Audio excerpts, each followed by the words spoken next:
رفقا سلام. کار زهرخوری عظما داره به جاهای باریک میکشه. وضعیت سیته. بزغاله های عمامه دار و بی عمامه زنگوله هاشون رو تکون میدن و از خطری که نظام رو تهدید میکنه مینالن. دار و دسته شیخ فری هم با دیپلماسی دست پاچه دنبال اینن که هر چه زودتر زهر رو سرازیر کنن تو خندق بلای ولایت. نگارش و مفاد متن توافقنامه جامع هسته‌ای محور اصلی رایزنی‌های ششمین دور مذاکرات هسته‌ای در وین است. مایکل مان سخنگوی اشتون گفت پس از نشست‌های فنی در روزهای آینده ظریف و اشتون با هم دیدار خواهند کرد تا پیشرفت مذاکرات را بررسی کنند. حالا این نگارش و مفاد و متن و این حرفا که اینقدر دارن براش فک زنی و رایزنی میکنن قراره چی باشه؟ جواب و کیهان شربت مداری یه جورایی لو داده. چراغ سبز برای پذیرش شرایط غرب در دقیقه 90. رادیو فرانسه در گزارشی با عنوان چراغ سبز ایران برای پذیرش شرایط غرب در دقیقه 90 به بررسی مذاکرات هسته‌ای وین پرداخت. اعلام آمادگی برای پذیرش محدودیت‌های جدید در حالی است که تکلیف لغو تحریم‌ها همچنان در ابهام است و در خوشبینانه ترین شرایط قرار است 5 تا 10 سال طول بکشد. به عبارت دیگر نسبت تعهدات ما و غرب نسبت نقد و نسیه است.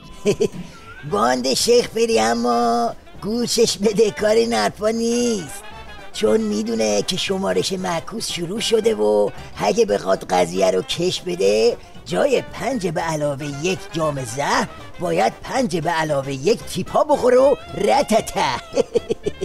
نمی شود از یک طرف مذاکره کرد و از طرف دیگر کارهای عجیب و غریب در دنیا انجام داد. این نقطه تلخ تاریخ دیپلماسی ایران است که ما با دست خالی به آسمان مشت میکوبیم. این که هنر نیست، چرا که هزینه آن را مردم میدهند. پس این همه سال عربده کشی علیه نظام سلطه و دادار و دودور جلوی شیطان بزرگ مشت کوبیدن با آسمون بود یا آب در هاون کوبیدن و بادم جنباک زدن؟ میگم علی گدا میشنوی؟ شکرخوری تو نظام اپیدمی شده. یک مؤسسه مطالعاتی آمریکایی هزینه فعالیت‌های اتمی ایران را حدود 400 میلیارد دلار برآورد کرده بود. به هر حال هزینه‌های مستقیم و غیر مستقیم آن صدها میلیارد دلار برآورد می‌شود. کاش وارد چنین پروسه‌ای نمی‌شدیم. بله، اینجاست که داد دلواپسان نظام بلند میشه و پیچ و مهره اقتدارشون شل میشه. نیروگاه بوشهر و 20,000 مگاوات برق هسته‌ای 10,000 سانتریفیوژ می‌خواهد. کیست که بخواهد دست این ملت را مقابل دشمنانش دراز کند؟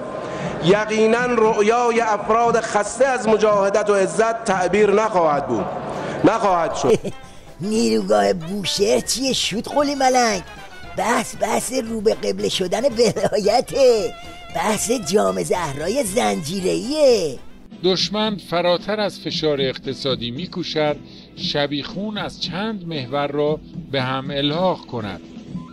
یک جریان چند طیفی، مأموریت داران، دلارام‌های ساده دل و عناصر لجوج که درگیر عقده‌های شخصی‌اند، اسب تراوای ماهواره و اینترنت دشمن را تحفه و هدیه می‌شمارند. دل واپس و دل داده و سوت دل و دل پیچه گرفته کم بود، دلارام هم اضافه شد.